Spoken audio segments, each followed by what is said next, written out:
Hey guys, today I kick off a new series aimed at highlighting the best value in mechanical watches. And ever since the start of the EDC Gunners channel, my goal was, since day one, has not been to discuss and show you expensive watches. I just wanted to show you watches that are genuinely worth the prices for which they sell. And one of my first videos deals with that topic, and throughout the channel, if you are if you are a long-time viewer, you know that there's oftentimes I feel it is worth spending a little more to get a finally finished movement from a high-end reputable brand, but it doesn't always have to be this way. And in this video, I will run you through some important vintage Seiko chronographs of the 70s and why they're important and what to look for when buying them. So when you think of Japanese watches, you think of Seiko. And Seiko is one of the largest watch companies in the world, with a history dating back to the 1881, and they have a huge production of watches and a very diverse range of products. But when you look at the Seiko in a general population, or the people who are not watch guys, Seiko is usually perceived to be an inexpensive but reliable brand, and of course not in the same league as the Swiss counterparts. But us, we watch nerds, we know better. You just say that to some watch fan and they will cite you Grand Seiko, Spring Drive, and lots of other things that come from the Japanese manufacturers. And but you will also hear, and lots of it's gonna come from on my channel, is that Seiko watches offer some of the best bang per buck around. Value for money, and the bang per buck side of things that interests me. I'm interested in the value that is offered by this classic vintage chronographs from the 70s, and Seiko watches of this era have developed something of a cult following in the watch world, and for a good reason. In the 70s, classic chronographs, and generally that was a golden period for Seiko. The modern approach challenged the tradition of Swiss watchmaking. Of course, they introduced the quartz technology. It was their first, by the way, and they almost diminished the entire Swiss watch industry. And the story of Seiko chronograph begins somewhere in 1969. That year in watchmaking was very big, and that year sees the development of 3 automatic chronographs. The Caliber 11 movement by Heuer, of course the El Primero that was designed by Zenith and Movado, and also Seiko, that's right. Seiko 613 movement and its successor 6138 are nonetheless historically significant, and of course hell of a lot more cheaper and obtainable than the other two I mentioned. So you can pick up serviceable example in nice condition for around 200 to 500 US dollars. And increasing in popularity, they are going more higher towards 1000. But at the end of the day, that's ridiculously cheap for an automatic column wheel chronograph. It's a cheap vintage watch, and these were Swiss made. They would measure in thousands. So here on the table, I'm gonna give you a quick rundown of some of the more significant references from the two major movements, 6139 and 6138, and some of the watches I managed to gather here on the table to show you guys. So the first one I have here is the Colonel William Polk Seiko, and this is a 6139, and 6139 is a first Seiko's automatic chronograph movement. It's a single register chronograph. It has a 30-minute counter and has no continuous seconds. It has no second hand, and also has a quick set dated display, and it was produced somewhere from 1969 to 1979, and these watches come in a range of dial colors, case styles, and they have cool names and whatnot, like speed timer.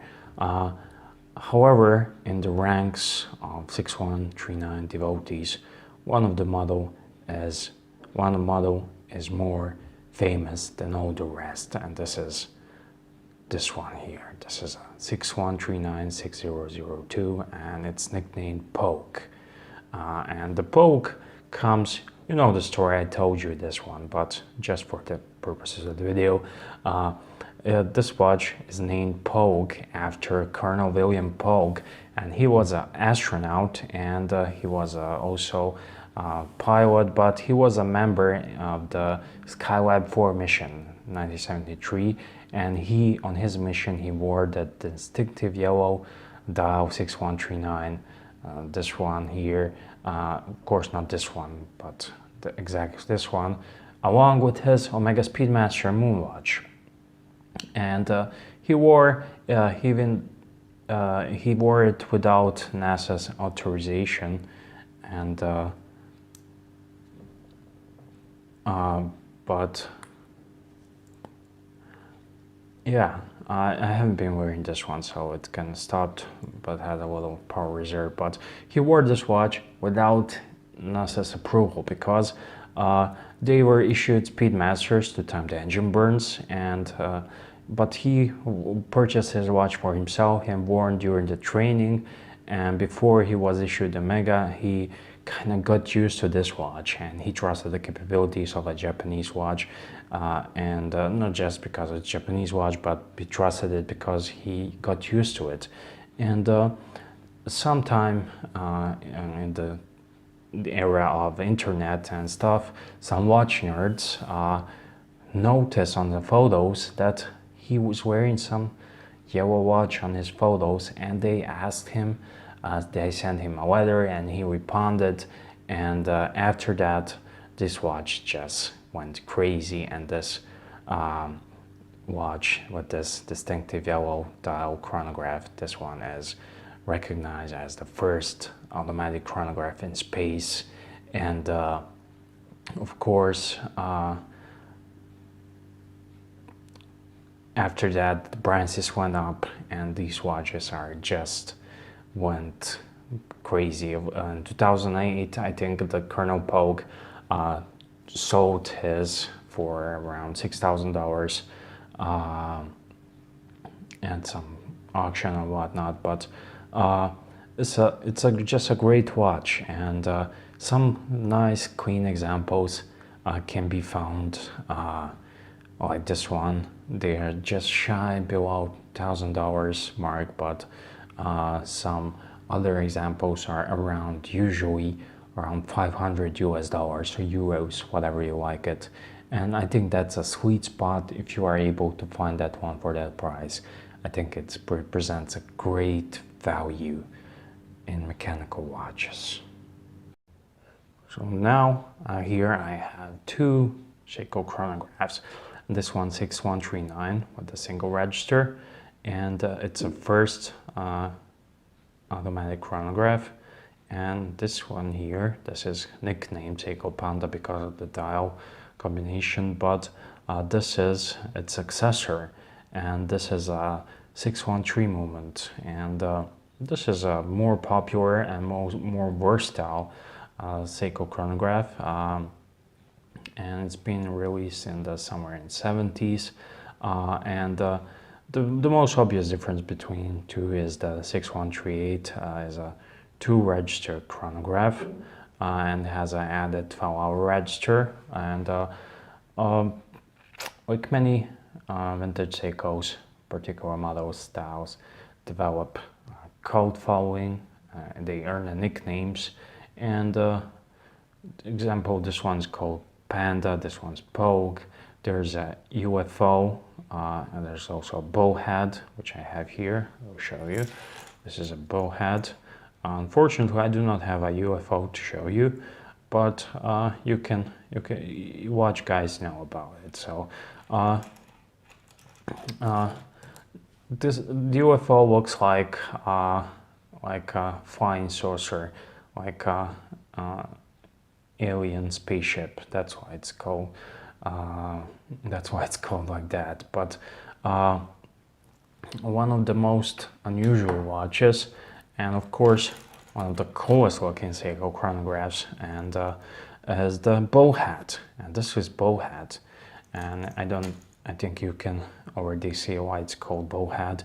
This is one of the coolest looking Seiko chronographs, and it's just rather than having crown and pushers on the right side, like most of the traditional watches have, the movement has been rotated, so the crown and pushers are at the top of the dial and the 12 o'clock, and it kind of has that vague resemblance to the horns of a bull, and that's why it's probably called the bowhead, and it's kind of reminiscent. But other than that, whatever the reason is, I think this is one badass looking chronograph, the bowhead or not. And they do come in several flavors. I think the black dial and it's very nice, but this one is the nicer. This is a brown dial number, and these are very sought after, and the brown usually command higher prices, and these I don't know about the prices, but you can always reference eBay and whatnot for some good examples. But they are just cool watches, and 6138 are a bit thick because of the movement, but this bowhead is even more thicker because of the how it sits on the wrist, and it's a very large watch when you wear it, when you put it on your wrist. Let me just put it on and show you. It just wears very largely, and it sits on the wrist here very nicely. It's very comfortable, but this is a very quirky watch, and I don't know as it really practical for everyday watch, but from a collector's standpoint, these watches offer high value. I will give you a bit more details with these watches, but I just want to give you, let me just show you this one here. This is a 6139, and this one has unusual quirky dial. This one's very nice. Has that quirky dial. I don't like the K shape, I don't like the band, but it is what it is, and it's very cool. But what I like about this watch is the dial, and if it was in some of the more normal K shape, this would be one of my grail watches. But this watch is really beautiful, and no matter what. So yeah, to wrap this up, as with all vintage watches, just wanna, people are usually asking me about how to buy them, where to get them, or whatnot. Let me just show you a little. Here's something for you to look at. But as with all vintage watches, you can, my advice would be, don't go after the first example you find. For example, me, for this Pogue, I passed down so many cool Pogues, and I owned some Pogue. I had a faded inner bezel here, this one which rotates. and I really didn't like it. So my advice would be to, like with all vintage watches, just don't buy the first example you find, but to buy the best example you find. And also another advice is that there are lots of Franken Seikos around, and be careful when looking for original hands, chapter rings, crowns, movement parts, bezel inserts. And if you don't know, it's always a good idea to consult someone.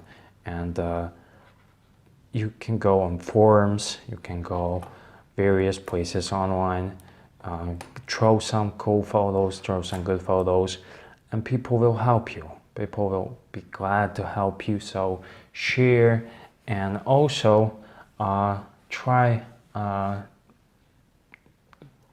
to avoid buying over polished cases. And the ideal way you want to buy something like this. You can see the brushing lines here.